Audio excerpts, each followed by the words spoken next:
الحمد لله الذي جعلنا من المتمسكين بولاية أمير المؤمنين. الحمد لله الذي لا يبلغ مدحته القائلون ولا يحصي نعماءه العادون ولا يؤدي حقه المجتهدون.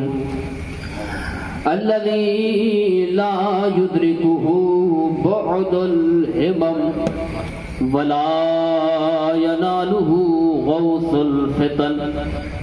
الذي ليس لصفته حد محدود ولا نعت موجود ولا وقت معدود ولا أجل ممدود. فطر الخلائق بقدرته ونشر الرياح برحمته ووتد بالصخور ميدان أرضه.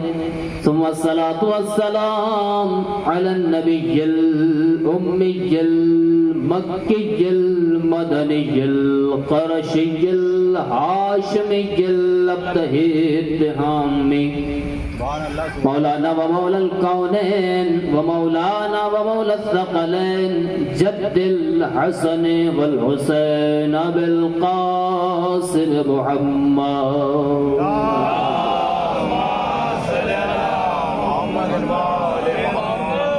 وعلى أهل بيته الطيبين الطاهرين المعصومين المظلومين المنتخبين المنتجبين ولعنة الله على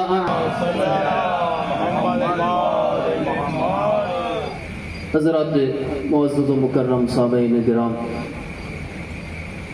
بطفیل چہرد معصومین علیہم السلام اور بتصدق حضرت بطول بنت رسول جناب فاطمہ زہرا سلام اللہ علیہ،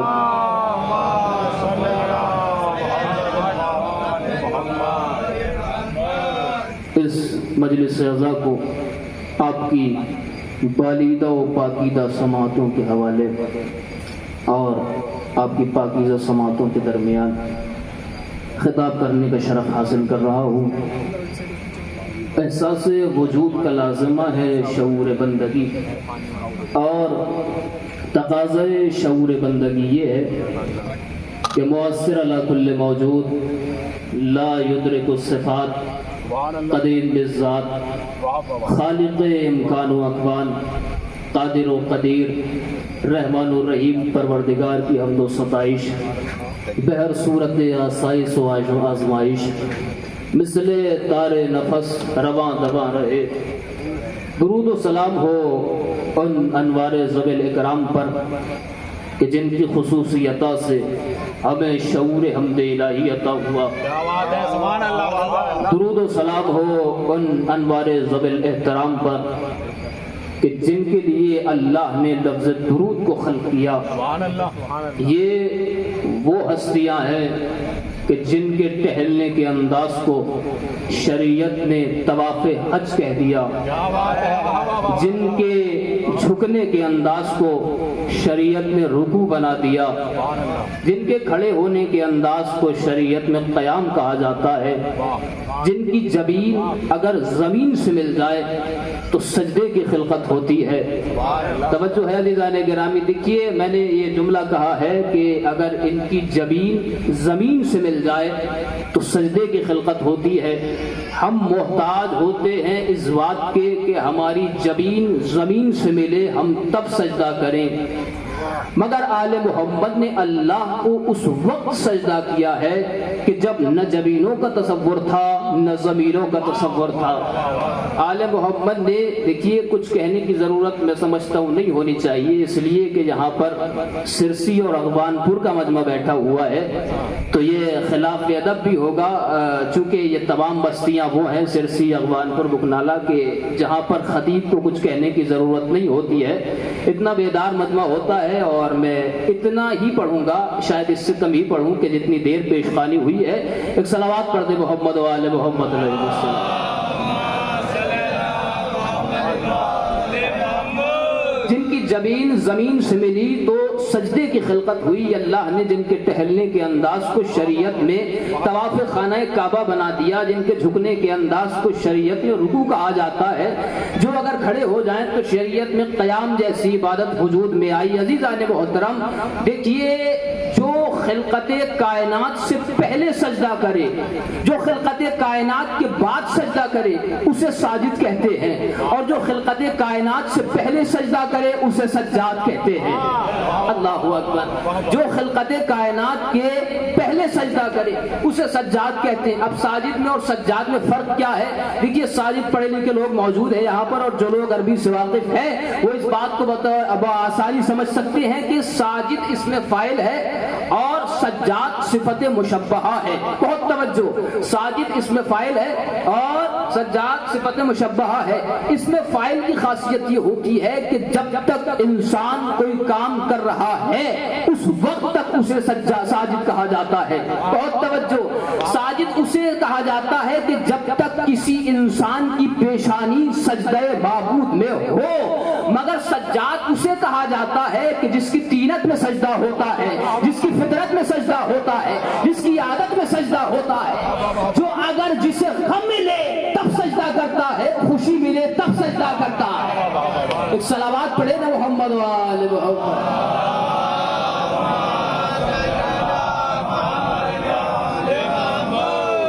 جسے غم ملتے ہیں تب سجدہ کرتا ہے اور خوشی ملتی ہے تب بھی وہ اللہ کو سجدہ کرتا ہے۔ بہت توجہ عزیزان گرامی، میں نے آئے ولایت کی تلاوت کی ہے اور ابھی ہمارے عباس بھائی کہہ رہے تھے کہ علی کی ولایت عظمیٰ ہے۔ بہت توجہ، علی کی ولایت عظمیٰ ہے۔ علی کی ولایت ہے کہ سورہ مائدہ کی 55ویں آیت میں اللہ نے ارشاد فرمایا انما ولیکم اللہ ورسولہ، بے شک اللہ تمہارا ولی ہے، اس کا رسول تمہارا ولی ہے۔ والذین آمنوا الذین یقیمون الصلاۃ ویؤتون الزکاۃ وهم راکعون، اور وہ صاحبان ایمان ولی ہے کہ جو نماز کو قائم کرتے ہیں اور حالت رکوع میں زکوٰۃ دیتے ہیں۔ لیکن مسئلہ یہ ہے کہ آج کل کچھ ہم میں سے بھی ایسے لوگ ہو گئے ہیں کہ جو علی کے کمالات پہ شک کرتے ہیں۔ یہ شک کرتے ہیں کہ علی نے سورج کیسے پلٹا دیا، علی نے مردہ کیسے جلا دیا، علی کے اتنے فضائل واقعات کیسے ہو گئے۔ عزیزان گرامی دیکھیے، شک کرنا یہ حیرت کی بات نہیں ہے، علی کو ولی ماننے کے بعد شک کرنا یہ حیرت کی بات ہے۔ اللہ علی کو ولی ماننے کے بعد شک کرنا یہ حیرت کی بات ہے۔ دیکھیے کوئی انسان ہے، کوئی شخص ہے کہ جو اللہ کی وحدانیت کا انکار کرتا ہے، اللہ کو مانتا ہی نہیں ہے، تو اگر وہ شخص کہے کہ اللہ خالق نہیں ہے تو اس پہ حیرت کی بات نہیں ہوگی، اس لیے کہ وہ لا الہ الا اللہ پڑھتا ہی نہیں ہے۔ تو جب وہ اللہ کی ذات کو نہیں مانتا ہے تو اللہ کی صفات کو کیا مانے گا؟ بھائی شاید آپ کو نیند آ رہی ہے، صلوات پڑھے محمد و آل محمد۔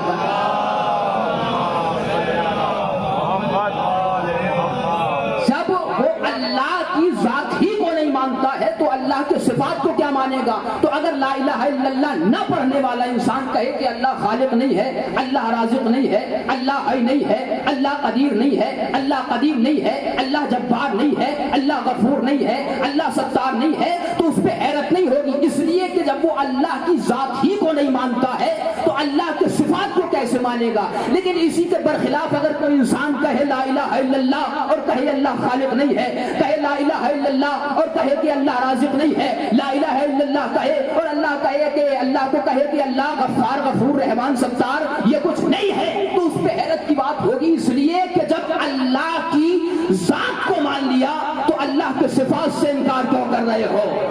توجہ ہے عزیزان گرامی، بھائی جب اللہ کی ذات کو مان لیا تو اللہ کے صفات سے انکار کیوں کر رہے ہو؟ اسی طرح سے حیرت اس پر نہیں ہے کہ جو علی جن ولی اللہ نہیں کہتا، حیرت اس پہ ہے کہ جو علی جن ولی اللہ کہتا ہے اس کے بعد کہتا ہے کہ علی نے سورج کیسے پلٹایا، علی نے مردہ کیسے جلایا، علی نے ستارہ کیسے بلایا۔ اس صلوات پڑھے محمد و آل محمد۔